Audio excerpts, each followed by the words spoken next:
Irmãos, todos acharam? Capítulo 7, e o verso de número 7 ao verso de número 12 do Evangelho de Mateus, que diz assim: Pedi e dar-se-vos-á, buscai e encontrareis, batei e abre-se-vos-á, porque aquele que pede, recebe, e o que busca, encontra, e ao que bate, se abre. E qual dentre vós é o homem que, pedindo-lhe pão o seu filho, lhe dará uma pedra? E pedindo-lhe peixe, lhe dará uma serpente? Se vós, pois, sendo maus, sabeis dar boas coisas aos vossos filhos, quanto mais vosso Pai, que está nos céus, dará bens aos que lhe pedirem. Portanto, tudo o que vós quereis que os homens vos façam, fazei-lo também vós, porque façam que os homens vos façam, fazei-lo também vós, porque esta é a lei e os profetas. Amém, amados? Irmãos, hoje eu queria trazer uma mensagem. É certo que o que já foi ministrado aqui pelos irmãos já é de grande valia, até porque confirma tudo aquilo que o Senhor já ministrou ao meu coração esta semana. E uma frase veio ao meu coração, meditando nesse texto. Digo uma frase no sentido de que Deus nos deu uma mensagem, e nós entendemos que essa frase seria muito boa cairia muito bem para esse momento de hoje. Que quer dizer, além do mero dever. Você pode repetir comigo? Além do mero dever. Irmãos, eu não sei se a maioria aqui dos irmãos assistiram aquele filme Até o Último Homem. Quem já viu esse filme aqui? Até o Último Homem, um filme de guerra, que conta a história de um jovem cristão, propriamente da igreja adventista. E este moço, cumprindo o dever como cidadão americano, ele se alista para a guerra. E ele tinha um propósito no seu coração, de quando ele fosse à guerra, ele não queria matar ninguém, e nem muito menos, para não matar ninguém, não pegarem armas. Ele queria, na guerra, poder ajudar as pessoas, os seus companheiros, cuidando deles, tratando deles, salvando vidas. Por conta dessa posição, que era baseada na fé, nos mandamentos de Deus, e pela sua fé, pela sua determinação, ele foi ridicularizado, ele foi desprezado, e por conta disso ele quase foi expulso do exército, e quase não iria à guerra por conta desta situação, dessa decisão que ele havia determinado no seu coração, de não matar ninguém na guerra, de não matar o oponente, o seu inimigo, no caso, na guerra seria o japonês. E diante desse aspecto, dessa situação, conta a história, né? E também agora o filme, eu conheci pelo filme essa história, que foi muito bem contada. E a história conta que esse homem, no momento que o seu pelotão, juntamente com o seu pelotão, a companhia de soldados, da qual ele estava incluso, no momento do ataque que eles estavam subindo um penhasco, eles foram atacados de surpresa pelos japoneses, e por conta disso, desse duro ataque, os seus companheiros, soldados, a sua tropa tiveram que recuar, tiveram que retornar, fugir na verdade, porque eles não aguentaram o tranco, não é? E aconteceu que ele permaneceu lá, porque muitos soldados foram abatidos por conta daquele ataque. E ele permaneceu, ele não fugiu, ele tinha todo o direito de voltar, de fugir juntamente com seus companheiros, porque para que a perda de soldados não fosse maior do da qual já tinha acontecido. Mas ele resolveu permanecer. E diz a história que esse moço conseguiu salvar mais de 70 soldados, companheiros seus, que ali foram feridos na guerra. E esse homem, o qual nós estamos contando a história dele hoje aqui, ele foi condecorado com a mais alta homenagem do Congresso americano. Mas por que, pastor, você está contando a história desse homem, ou desse moço, desse jovem que já morreu? Lógico. Foi a decisão dele. Ele decidiu ficar. Ele decidiu fazer algo que estava além da sua capacidade, mas que ele queria fazer por fé. Ele queria fazer movido por uma ação da qual Paulo escreve lá em 1 Coríntios capítulo 13, a respeito do amor. Ele, sendo cristão, ele foi movido para além do seu dever. E por conta de ele ser movido por esse amor e por esse dever, ele conseguiu salvar muitos companheiros seus e foi reconhecido pelo seu país, na qual quase que não deixam ele ir à guerra por conta da sua decisão que ele havia tomado. E quando eu falo a respeito dessa história, ir além do nosso dever, se subentende, irmãos, que todos nós temos deveres. E devemos, de fato, aos nossos deveres, realmente ter compromisso com eles. Deveres esses que são regras da qual, dentro de uma convenção moral, convencionado a uma ética moral, nós devemos obedecer essas regras.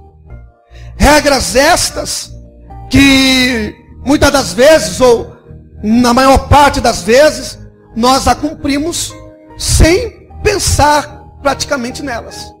Nós a fazemos diariamente esses deveres sem colocar em mente que nós devemos cumprir.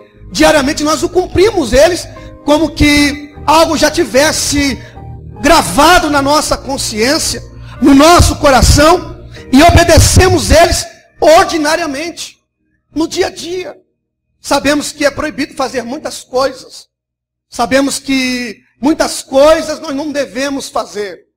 Mas o problema de não fazer muitas coisas, ou de nós deixar de não fazer muitas coisas que achamos erradas, o problema está que nós permanecemos sempre no limite de não fazer o que não deve fazer. E aquilo que se deve fazer, muitas das vezes nós não fazemos. Porque parece que não há uma obrigatoriedade, não há uma obrigação moral em fazer o que seria necessário ser feito. Então, nos maiores problemas nossos, e Jesus, ele não está falando de questões de dever aqui. Eu estou usando esse texto porque o Senhor colocou algo no meu coração relacionado a isso. Porque Jesus, ele está falando sobre a bondade de Deus. Jesus está dizendo sobre como se deve orar. Mas não é a questão simplesmente em orar, mas ele está falando do caráter e da natureza de Deus na sua bondade. Em resposta, muitas das vezes, daquilo que oramos, daquilo que pedimos, daquilo que buscamos fazer e daquilo que procuramos realizar como realizações. Mas até nisso, irmãos, Jesus, ele está colocando um imperativo aqui.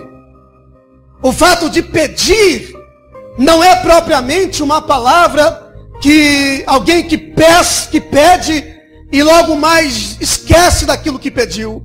Jesus está nos ensinando sobre a insistência de sempre orarmos com insistência e perseverança até alcançar em Deus aquilo que nós estamos pedindo a Ele. Mas o caso não é o fato somente de pedir aquilo que queremos que seja realizado.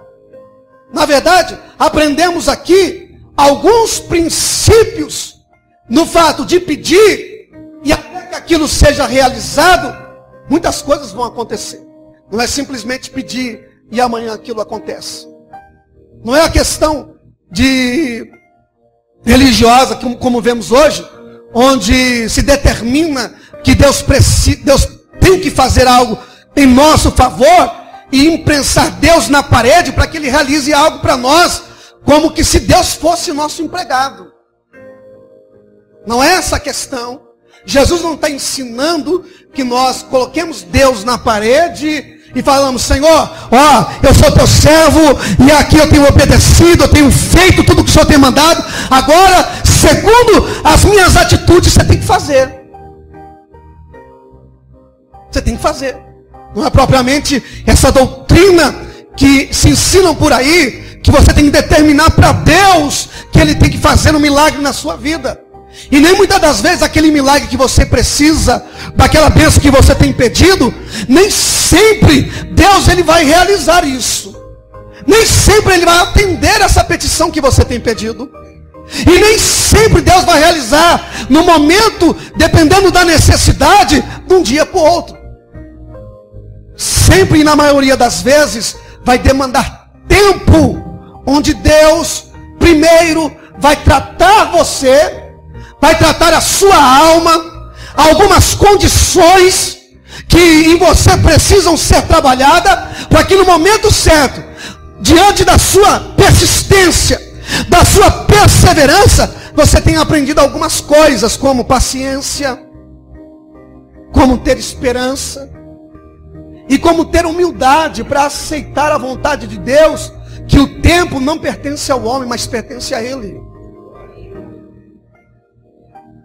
É muito difícil pregar esse tipo de mensagem, porque ela não é uma mensagem do fast food, do delivery, que demarca essa geração, aonde que Deus, Ele coloca para nós viemos à igreja, e Deus abre para nós um leque de bênçãos, ou uma mesa de bênçãos, e nós, dentro da nossa cultura consumista, nós falamos: eu quero isso aqui, eu preciso disso aqui, eu quero um pouco desse, eu quero essa parte aqui, e as demais coisas, que da qual Deus acrescenta como um tratamento moral, nós rejeitamos. Nós não queremos. Porque quando se fala de compromisso, porque pedir e dar-se-vos-á não quer dizer eu pedi e Deus está me dando. Eu vou pedir, eu vou crer, Deus vai trabalhar por mim sim, mas vai trabalhar primeiro em mim.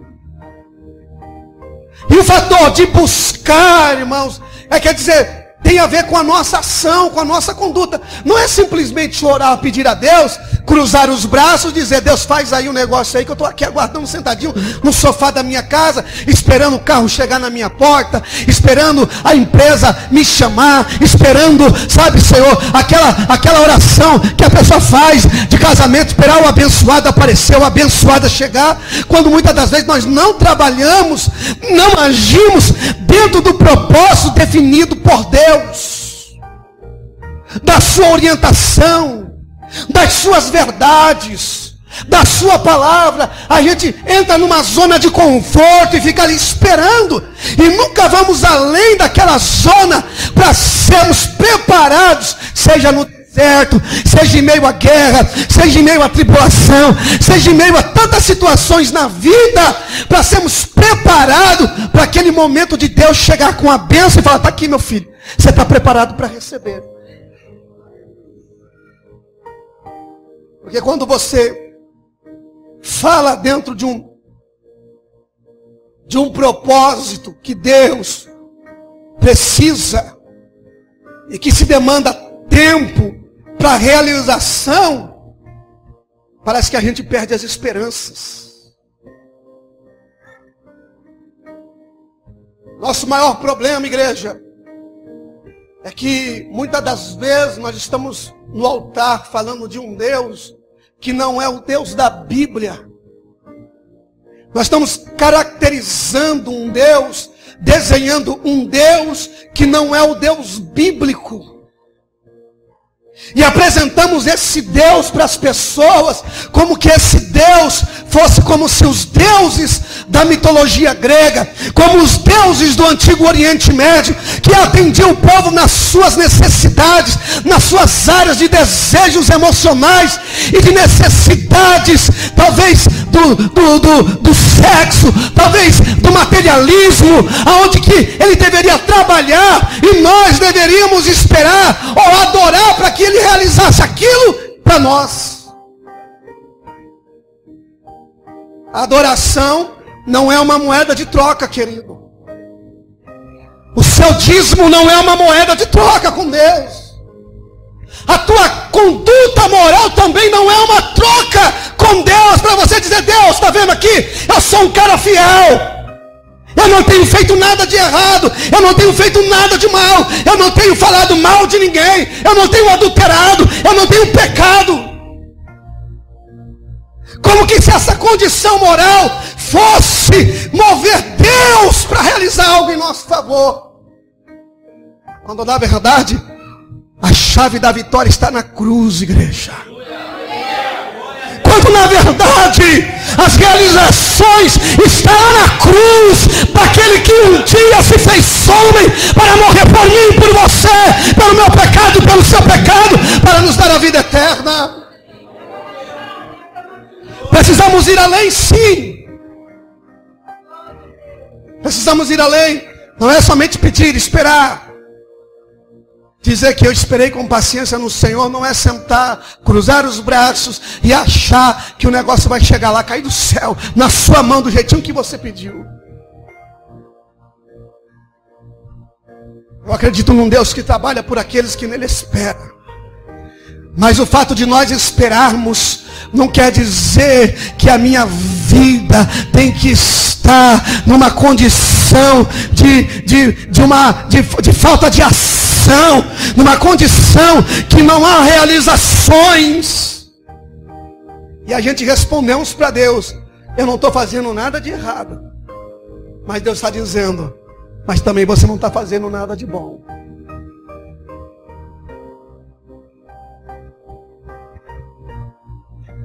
Eu falei aqui da história desse moço, que eu tirei uma lição de vida, eu tirei uma lição espiritual.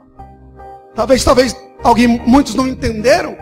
É porque alguém decidiu ir além, movido pela fé. Não cuidando da sua própria vida em determinado sentido para salvar a vida de outro. Mas é lógico, Paulo nos ensina que não vai adiantar a gente dar a nossa vida ser queimada pelo fogo em favor de alguém se nós não tivermos o amor, se não formos movidos pelo amor. Quem está me entendendo, diga glória a Deus. E essa é a questão. O princípio da oração requer insistência. Precisa-se de ação. E nesse meio nós vamos aprendendo a ter perseverança. E a ideia é que, até no fato de você pedir ou de você esperar, pode ter certeza, irmão, a primeira coisa que vai bater na tua porta é a tribulação. O apóstolo Paulo diz lá em Romanos que a tribulação, ela produz em nós perseverança. Capítulo 5, ela produz. Então a tribulação, quando ela vem, ela não vem para te derrotar. Na vida do cristão, não. O cristão que é movido para além do dever, ele sabe que quando o problema chega na vida dele, ele sabe que ali é mais um degrau, é mais uma experiência para o seu amadurecimento. Aproveite o tempo da tribulação. Porque a tribulação é a oportunidade.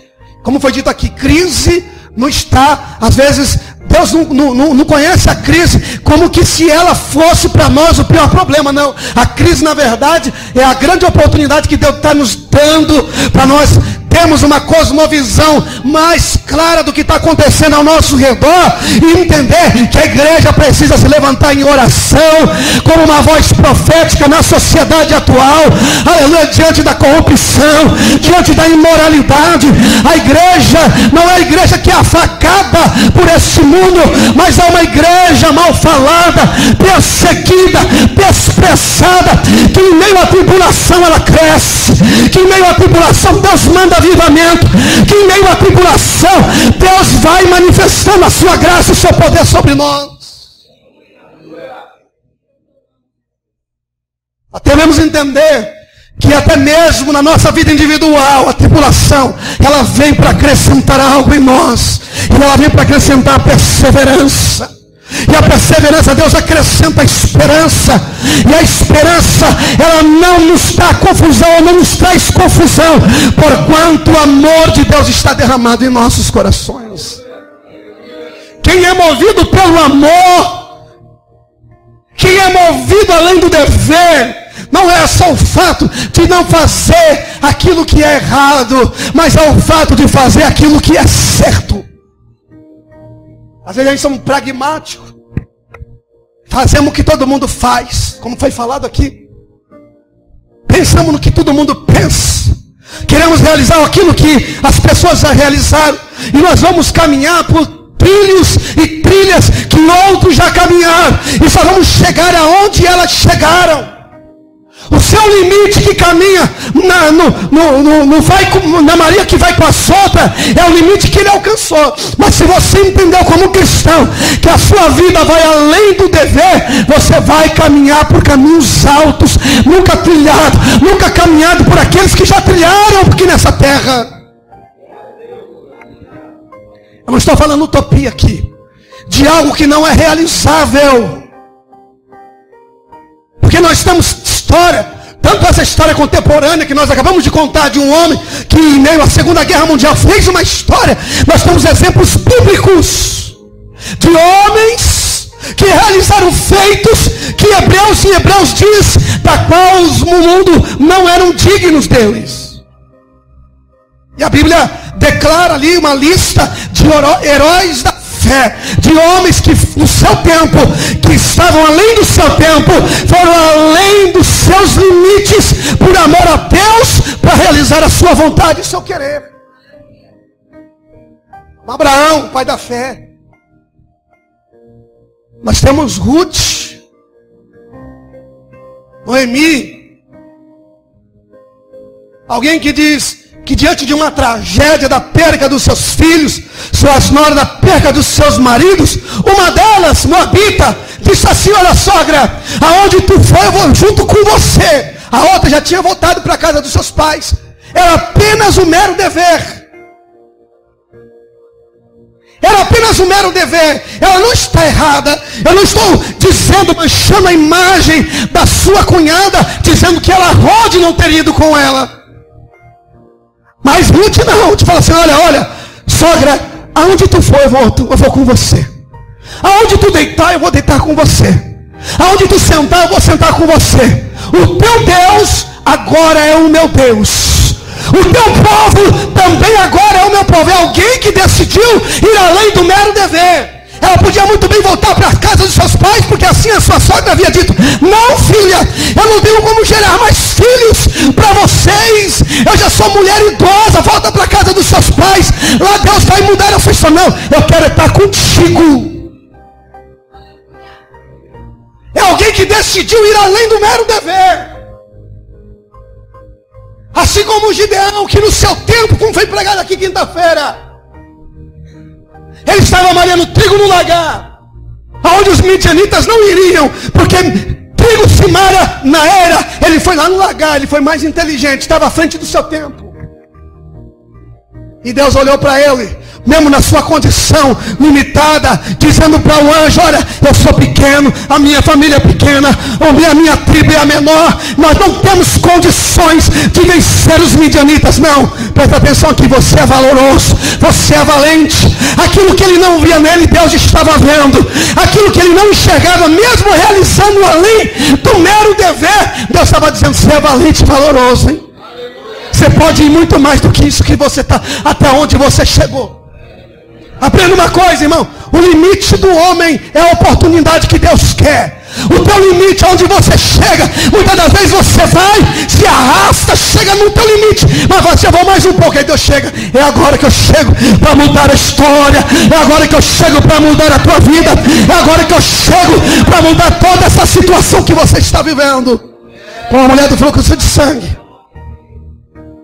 Alguém que estava doente, mas decidiu tocar no Senhor.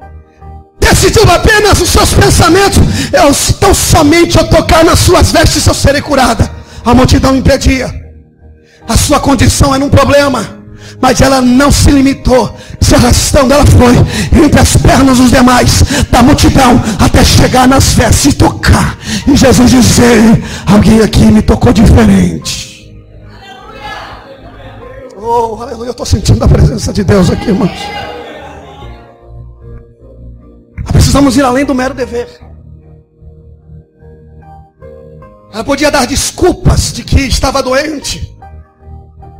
E que Deus, onisciente, onipresente, onipotente, na sua condição de Deus, na sua essência de Deus, conhecia o problema dela. Às vezes a gente dá desculpa para Deus para até não orar. Para que orar? A Bíblia fala que Deus conhece até a minha palavra antes de falar. E a gente cai na desculpa do comodismo de não ter um relacionamento de oração com o Senhor. E às vezes, irmão, nosso limite de vida, de vida espiritual, de conhecimento de Deus, está mais pautado nas redes sociais. Tem gente que vive de frase de Facebook. Deus vai te dar vitória. Dá um like aí. Diz amém. Deus vai fazer uma grande obra na sua vida. Dá um like aí, compartilha, diz amém. Tem gente que só vive disso.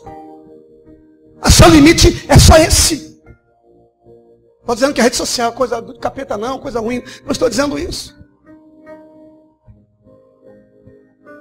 Daqui a pouco, irmão, nós vamos deixar de ser uma geração de crente que vai deixar de vir para a igreja para assistir o culto online.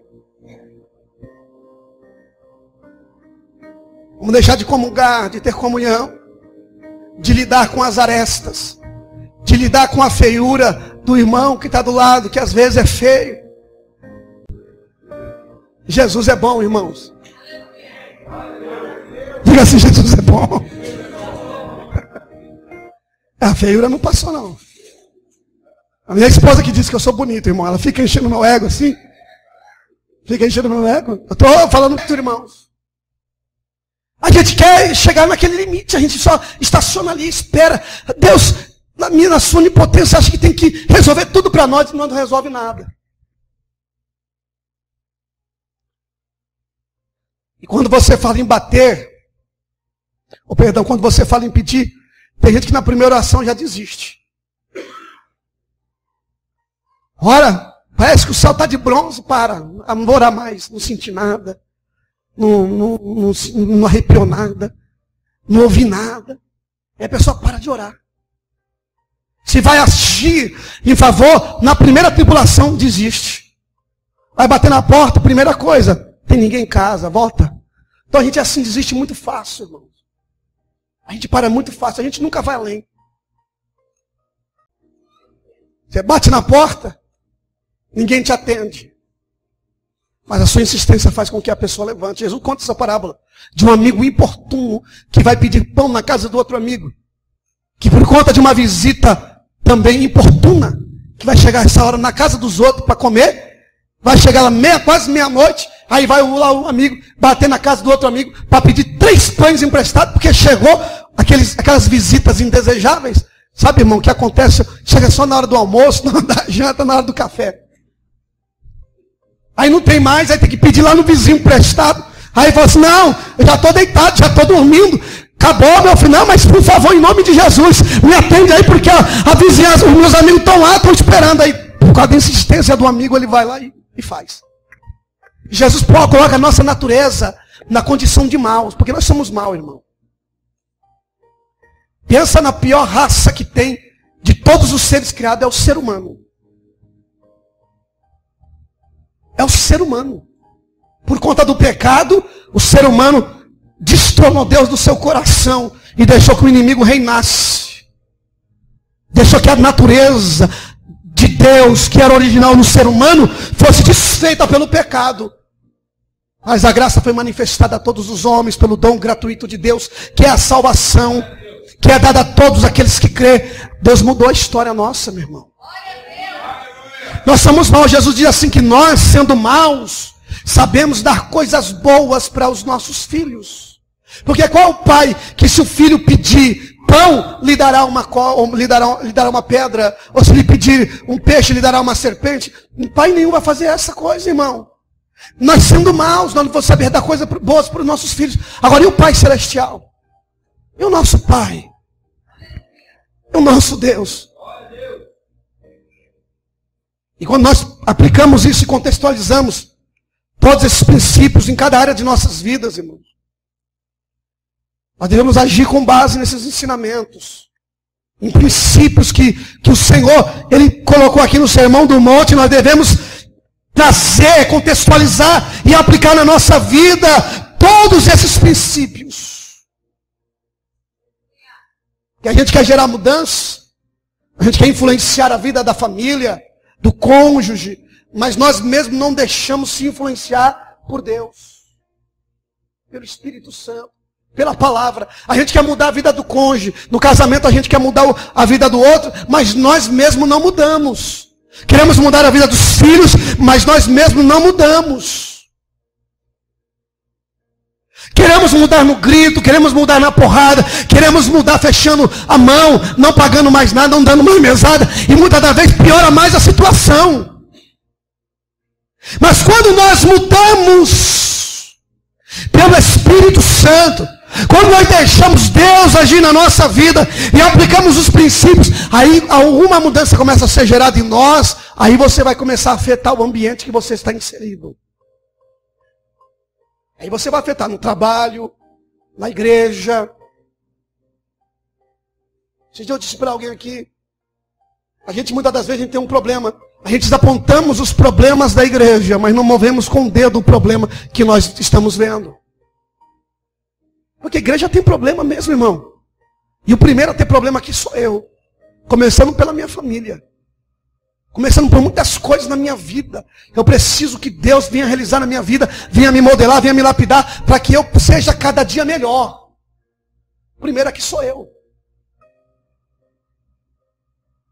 Eu entendo que eu preciso de Deus cada dia na minha vida, mas não quer dizer que eu faço, Deus, olha, é você assim, tá bom? E vai trabalhando. Não, peraí, irmãos, eu preciso conhecer, eu preciso entender o que eu devo fazer para que uma mudança possa ser gerada na minha consciência, no âmago da minha alma, e para que essas mudanças também afetem a minha casa, afetem a minha família, afetem a igreja, afetem o ambiente onde eu estou.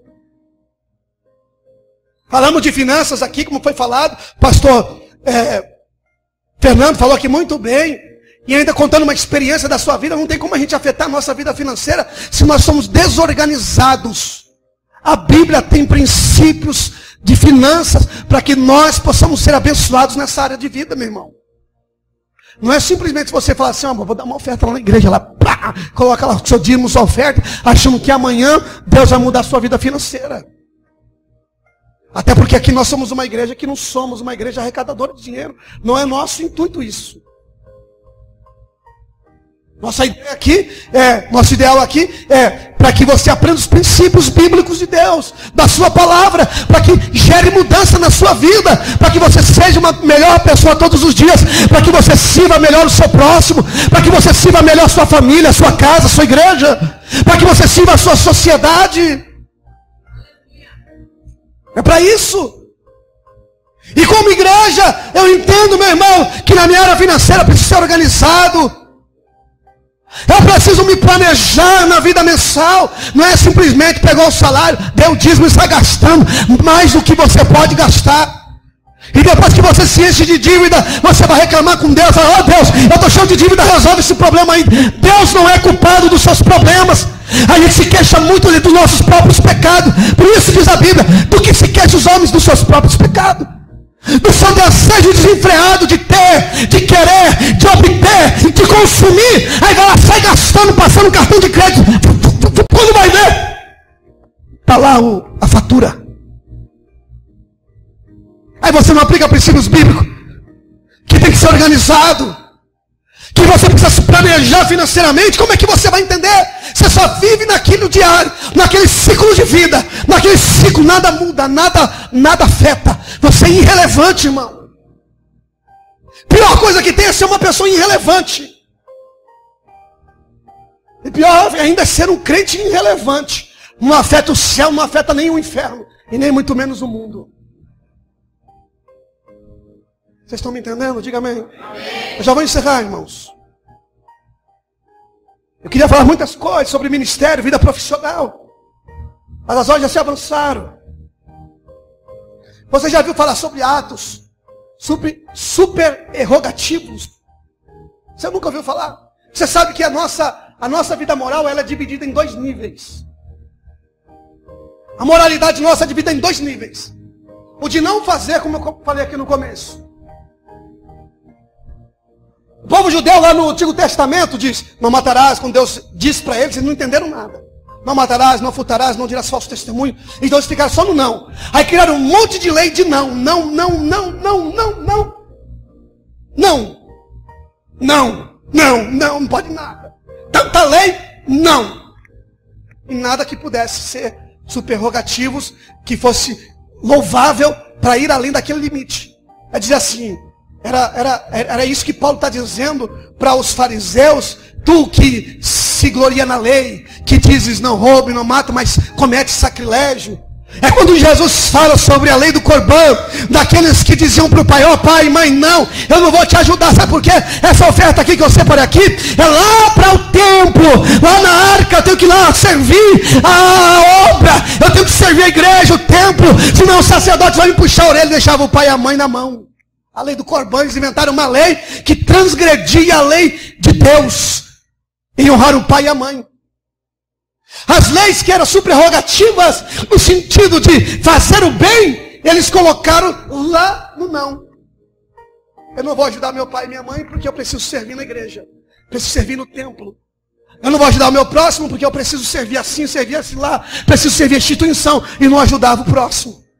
Então os judeus caíram nesse erro, e Jesus os censura no capítulo 23 de Mateus, porque eles criaram tanta lei de não, mas nenhuma que fosse além dos limites de ajudar, de estender a mão, de abraçar, de cuidar, de vestir o nu, de alimentar o faminto. Não.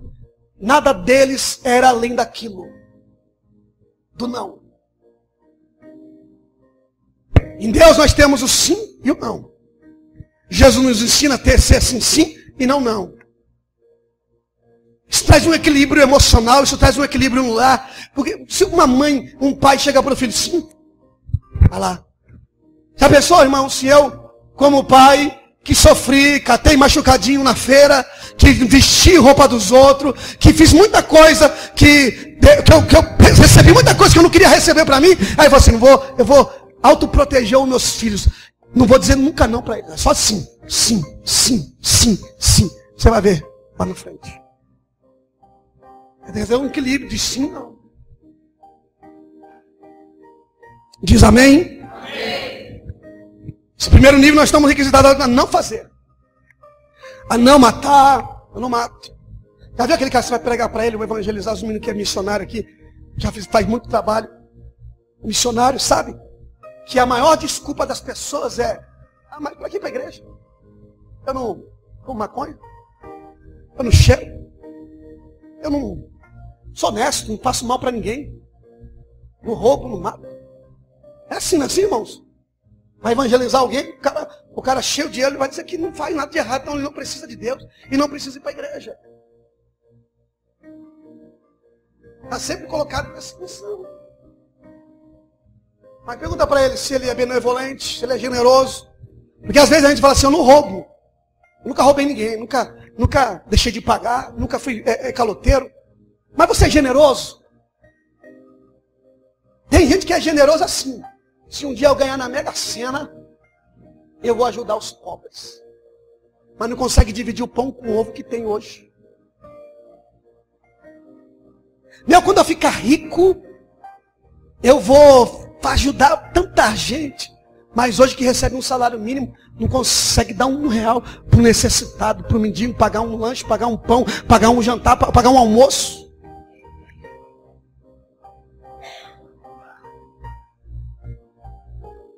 Nós devemos ir além, irmãos. O cristão precisa entender que não é não fazer, mas fazer. Porque aquele que sabe que deve fazer o bem e não faz, peca. Pecado de omissão. Prevaricação. Deveria fazer e não fez. Diz amém. Eu vou encerrar aqui. Apenas com um versículo. E vou orar para encerrar. Jesus, ele sintetiza o ir além. Quando ele diz assim. Isso aqui é o pináculo de toda a ética moral, irmãos. Versículo 12 do capítulo 7 é o pináculo da ética moral. A regra de ouro. Quando ele diz assim: portanto, tudo que vós quereis que os homens vos façam, fazei-o também a vós. Em outros textos diz: fazer o quê? Primeiro. Não é esperar alguém fazer para você retribuir. Porque se você ajuda quem te ajuda, você é só mais um. Você está no comum. Porque Jesus está ensinando um capítulo antes. O que adianta você amar os que vos amam? O que adianta você convidar para a festa aquele que já te convidou para ir na sua festa? Ou aquele que vai te convidar? Você tem que fazer para aquele que não pode fazer por você. Essa é a regra de ouro. Esse é o pináculo da ética moral. O pico mais alto elevado. Que não é inalcançável, irmãos. Tem gente que põe a ética moral divina de Deus num pináculo que é inalcançável. Ah, mas Jesus fez porque ele era Deus. Espera aí, irmãos, ele era Deus na sua essência, mas ele nunca usou do seu poder para se promover ou para satisfazer a sua própria necessidade. Ele só usou o poder de Deus como Deus para abençoar os que precisavam de alguma bênção, de algum milagre. Mas tudo que ele era na sua pessoa, ele se fez humano, se fez carne. E quando ele ensina que nós devemos fazer primeiro, é porque ele é o exemplo disso que nós estamos falando aqui. Porque lá no capítulo 2 de Filipenses diz que ele deixou toda a sua glória. Ele sendo Deus, achado na forma de Deus, não se usurpou de ser chamado ou dizer que era Deus, mas se humilhou na condição de homem, se fez homem. Nessa condição, ele fez aquilo que ele não precisava fazer, porque o que estava determinado sobre nós era juízo, fogo do inferno, morte eterna. Esse era o preço a ser pago por nós. Mas Jesus veio, se fez homem e pagou esse preço por mim, por você. Ele não precisava fazer isso. Então quando ele diz fazer primeiro, Buda falou assim: não faça aos outros o que você não quer que façam para você. A maioria dos grandes homens que fizeram história dentro do seu tempo, disseram essa meia regra ética, moral ética. Eles estavam na condição do não. Não faça aos outros aquilo que você não quer que faça para você. Bonito. Se você não faz mal para ninguém, você já está fazendo muito.